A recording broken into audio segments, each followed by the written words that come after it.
Assalamualaikum warahmatullahi wabarakatuh. Halo semua, ketemu lagi dengan saya, Ibu Ungki. Bagaimana kabar kalian hari ini? Baik ya. Di video kali ini, saya akan membahas materi tentang zat adiktif. Mau tahu materinya seperti apa? Ayo kita simak penjelasannya. Zat adiktif, apa sih itu zat adiktif? Zat adiktif adalah zat aktif yang jika dikonsumsi oleh organisme hidup, maka dapat menyebabkan kerja biologi serta menimbulkan efek ketergantungan atau adiksi yang sulit dihentikan. Jika sudah pada tahapan terparah, maka menghentikan konsumsi zat tersebut dapat menyebabkan rasa lelah dan sakit yang luar biasa. Zat ini bisa ditemukan secara alami, semi-sintetis, ataupun hasil dari sintetis murni. Zat adiktif terbagi menjadi 3, yaitu zat adiktif bukan narkotika dan psikotropika, zat adiktif narkotika, dan zat adiktif psikotropika. Oke, kita akan bahas satu persatu ya. Yang pertama, zat adiktif bukan narkotika dan psikotropika adalah zat adiktif yang menghasilkan suatu reaksi biologis pada tubuh, tetapi tidak menghilangkan kesadaran penggunanya.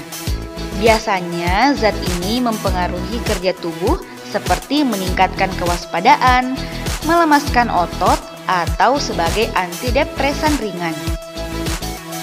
Ada beberapa produk yang mengandung zat ini dan dijual bebas. Tapi ada beberapa pula yang dijual dengan aturan yang lumayan ketat.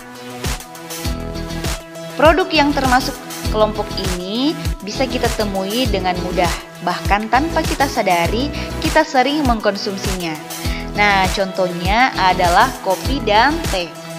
Loh, kok kopi dan teh masuk ke dalam zat adiktif sih? Zat adiktif kan identik dengan obat-obatan seperti narkoba. Waduh.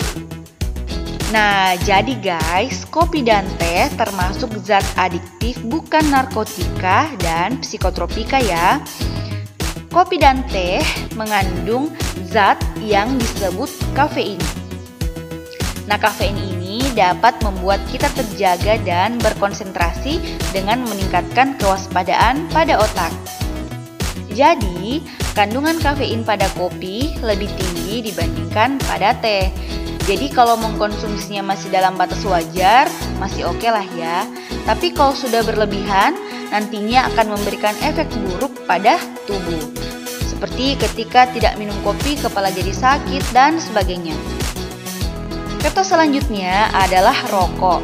Jadi, rokok ini juga termasuk zat adiktif bukan narkotika dan psikotropika. Meskipun rokok dijual bebas, tapi penggunanya dijaga ketat.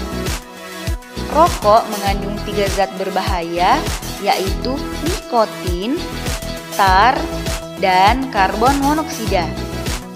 Nikotin dalam rokok dapat membuat penggunanya merasa terelaksasi dan tenang, sehingga banyak yang mencoba untuk menghisap rokok, padahal di dalam rokok juga terkandung zat yang berbahaya bagi kesehatan.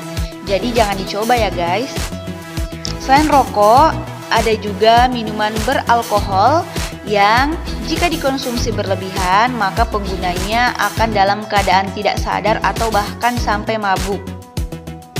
Oke, selanjutnya yang kedua adalah zat adiktif yang termasuk narkotika, adalah zat yang peredarannya dilarang di seluruh dunia dan tercantum pelarangannya pada undang-undang.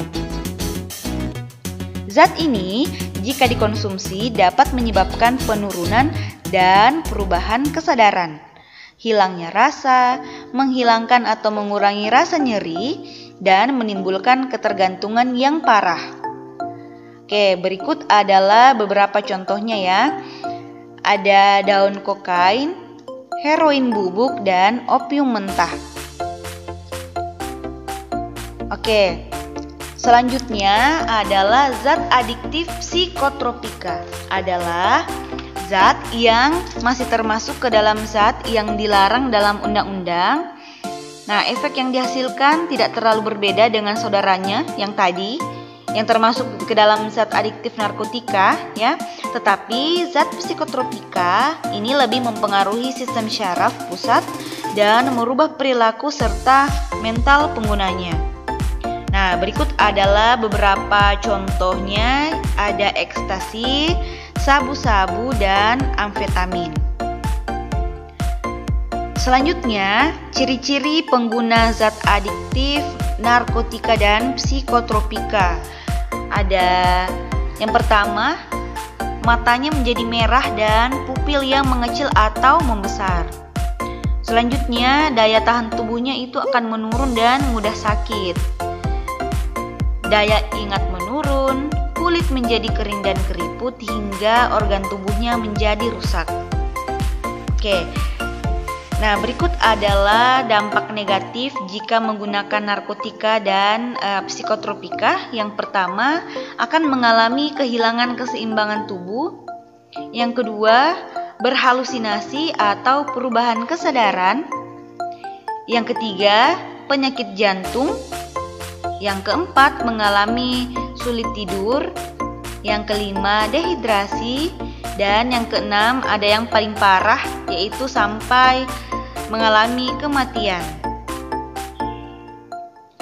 Nah, jadi dari dampak yang ditimbulkan ini kita bisa tahu bahwa memang narkotika dan psikotropika ini sangat berbahaya jika dikonsumsi ya, makanya dihindari. Oke, nah pencegahan penyalahgunaan zat adiktif ini perlu adanya dukungan dan kerjasama baik dari keluarga ya, terutama juga sekolah. Nah, inilah mengapa sekolah kita selalu mengadakan sosialisasi anti nafsa setiap tahunnya ya, karena memang sangat penting sekali.